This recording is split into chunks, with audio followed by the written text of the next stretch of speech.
जे मैं कहना जायज तां भी मरिया, जे कहां नजायज तां भी मरिया, क्योंकि वो भी पार्टी बैठी, वो भी बैठी है। दोस्तों वीडियो ਤੁਹਾਨੂੰ ਅਸੀਂ ਪੂਰੀ ਦਿਖਾਉਂਦੇ ਆ, ਲੇਕਿਨ ਉਸ ਤੋਂ ਪਹਿਲਾਂ ਚੰਦ ਗੱਲਾਂ ਕਰ ਲਈਏ ਕਿ ਕੋਈ ਵੀ ਅੱਛਾ ਮੁਕਰਰ ਉਹ ਹੁੰਦਾ, ਮੁਬਲਗ ਉਹ ਹੁੰਦਾ ਜਿਹੜਾ ਕਿ ਆਪਣੀ ਆਡੀਅנס ਦੀ ਨਫਸੀਆਤ ਨੂੰ ਸਮਝਦਾ ਹੋਵੇ ਔਰ ਉਹ ਆਪਣੀ ਅੱਛੇ ਤਰੀਕੇ ਨਾਲ ਕਿਸੇ ਤੱਕ ਗੱਲ ਵੀ ਫੇਰ ਹੀ ਪਹੁੰਚਾ ਸਕਦਾ ਜਦੋਂ ਆਪਣੇ ਸਾਹਮਣੇ ਬੈਠੇ ਹੋਏ ਲੋਕਾਂ ਨੂੰ ਜਾਂ ਜਿਹੜੇ ਉਹਦੀ ਗੱਲ ਸੁਣਦੇ ਉਹਨਾਂ ਲੋਕਾਂ ਤੱਕ ਆਪਣਾ ਨੁਕਤਾ ਨਜ਼ਰ ਪੇਸ਼ ਕਰਨ ਦੀ ਅਹਲੀਅਤ ਰੱਖਦਾ ਹੋਵੇ, ਹੈਸੀਅਤ ਰੱਖਦਾ ਹੋਵੇ। ਮੌਲਾਨਾ ਨਾਸਰ ਮਦਨੀ ਦੇ ਵਿੱਚ ਇਹ ਖਾਸਾ ਮੌਜੂਦ ਆ। ਉਹਨੂੰ ਪਤਾ ਵਾ ਕਿ ਹਸਾਸ ਮਾਮਲਾ 'ਤੇ ਗੱਲ ਕਰਦਿਆਂ ਹੋਇਆਂ ਆਪਣੀ ਆਡੀਅנס ਤੱਕ ਗੱਲ ਨੂੰ ਕਿਸ ਤਰ੍ਹਾਂ ਪਹੁੰਚਾਉਣਾ ਔਰ ਆਪਣੀ ਆਵਾਮ ਨੂੰ ਇਹ ਗੱਲ, ਇਹ ਮਸਲਾ ਹੈ ਕਿਸ ਤਰੀਕੇ ਨਾਲ ਉਹਨਾਂ ਨੂੰ ਸਮਝਾਇਆ ਜਾ ਸਕਦਾ। ਅੱਛਾ, ਆਪਾਂ ਬਾਕੀ ਗੱਲਬਾਤ ਬਾਅਦ 'ਚ ਕਰਦੇ, ਪਹਿਲਾਂ ਤੁਸੀਂ ਇਹ ਮੁਕੰਮਲ ਵੀਡੀਓ ਦੇਖ ਲਓ। इतों मसला समझ आया।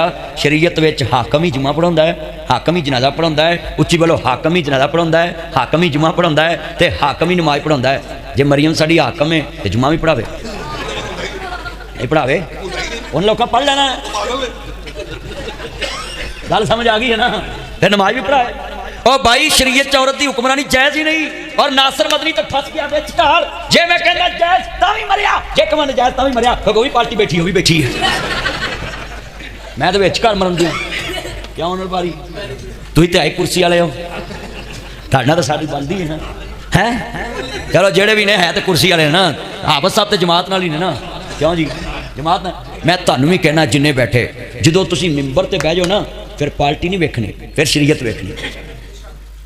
और जे ऑनर बारी साहब शरीयत के साथ खड़े हैं ना तो मुझे कुछ नहीं कहा, जे पार्टी ना खड़े होंगे तो मैंने कहना चल मौलवी निकल। नहीं नहीं नहीं, लव यू लव यू, वो तो मेरे प्यार ना यार ने ना, मेरा भरा है, मैनू मान है। वो किन्ने बंदे वादा करते हम शरीयत के साथ खड़ा हुआ करेंगे, हम तो कुरान हदीस के साथ खड़े होते हैं। तो जो मेरे वाल जुमला सुनना है, आखिरी बात, मदीने से लड़की ने क्या 5 दिन 10 दिन नमाज पढ़, फजर दी 10-15 दिन, हाँ 40 दिन ला लो, 20 दिन ला लो, 30 दिन ला लो, तू 10 तक ही रहन दे, तू भजाना बंदे हल्ला जानदा। जरा जेड़े वाले कहन लगी मस्जिद नबी च नमाज पढ़नी है, मैं कहा ठीक, हुण अदान हुई है, अस्सलातु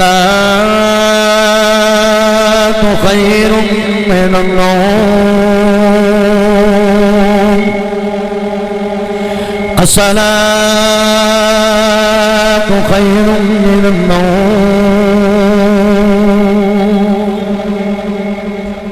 मदीने च लोग नमाज पढ़ निकल पाए तो ये अगली साहब च पहले ही बैठा।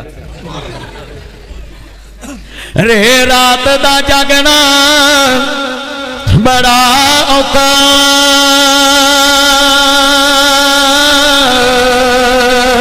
जा जागदा दुखिया बीमार राती, एक जागदा इश्क दी मर्द वाला,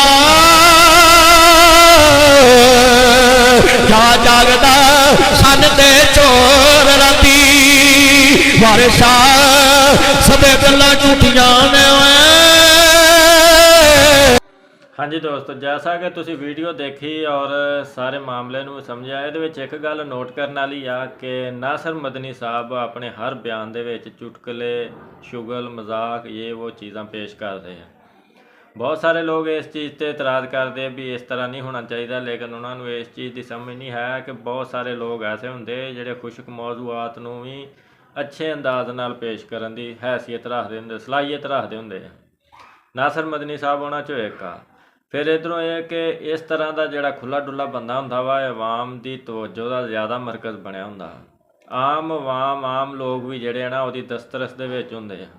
लोग चाहे किसी तरीके नाल भी उहदी गल नूं सुणनगे जरूर। जिस तरह के बरे सगीर दे विच सूफिया कराम जदों आए सीगे, उन्होंने दीन की तबलीग शुरू की तो उहदे विच उन्होंने कवाली नूं ऐड किया। कवाली नूं ऐड करन दा मतलब ये सीगा कि इंडिया दे विच म्यूजिक नूं, मौसीकी नूं, डांस नूं, इहनूं मजहबी हैसियत हासिल सी और इस्लाम मुकम्मल तौर ते इहदे बरअक्स सी। इहदा करके उन्होंने इस्लामी तालीमात नूं म्यूजिक और मौसीकी के थ्रू इन्हां तक पेश करने की कोशिश की ताकि लोगों की इहदे नाल अटैचमेंट होवे और लोगों को ओपरापन महसूस ना होवे। कवाली के थ्रू उन्होंने तबलीग का जिहड़ा ना सिस्टम शुरू किया, जैसा कि तारीख दीयां किताबां दे विच सानूं नज़र आउंदा।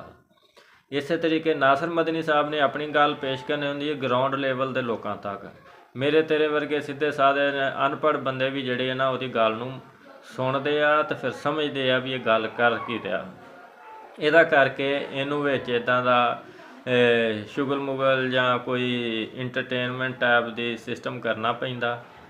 ਤੇ ਬਾਕੀ ਗੱਲ ਤੇ ਦੀਨ ਦੀ ਆ, ਰੱਬ ਰਸੂਲ ਦੀ ਆ, ਪੇਸ਼ ਕਰਨੀ ਆ ਹਲਕੇ ਫੁਲਕੇ ਅੰਦਾਜ਼ ਨਾਲ ਪੇਸ਼ ਕਰੋਗੇ ਤੇ ਲੋਕ ਜ਼ਿਆਦਾ ਤੁਹਾਡੇ ਨਾਲ ਅਟੈਚ ਹੋਣਗੇ।